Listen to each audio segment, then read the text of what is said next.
Hello guys, আসসালামু আলাইকুম। কেমন আছেন আপনারা? আশা করি সবাই ভালো আছেন। আপনাদের আমরা ভালো আছি আলহামদুলিল্লাহ। আজকে বড় ব্রিগেড মাছ, তারপরে আলু দিয়ে ভাত করবো।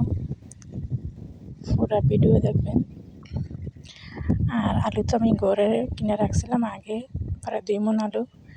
আলু এখন বর্তমানে সিদ্ধ হইতে চায় না, মানে সিদ্ধ করে ভাগ করা লাগে। এটা আগে আমি সিদ্ধ করে রাখছি। আর এখন যে বাজারে কিনা আলু যেটা, মানে এগুলো কিনে আনি, এটা আবার মানে কষানো সিদ্ধ জায়গা। আর আমি সিজনের সময় আলু কিনে রাখি ঘরে। একবার কিনে রাখছিলাম লাল আলু, তারপরে এটা শেষ হয়েছে 1 মণ আলু খানা। তারপরে আবার কিনছি সাদা আলু, যেটা এটা আসলে লাল আলুটা খাইতে অনেক ভালো লাগে।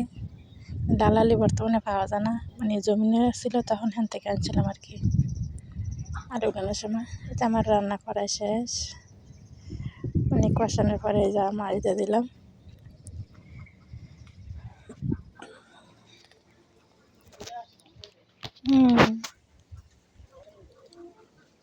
বৃষ্টি আইব,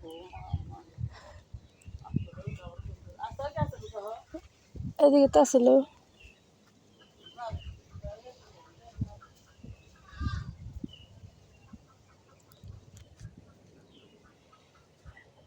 তারপরে রান্না শেষ আমার। পাশে একজন মানুষ আসছিল, তখন বস বাড়াতে পারিনি, বয় দিতে পারিনি। এই যে আমার রান্না শেষ। ভালো থাকুন আপনারা সবাই।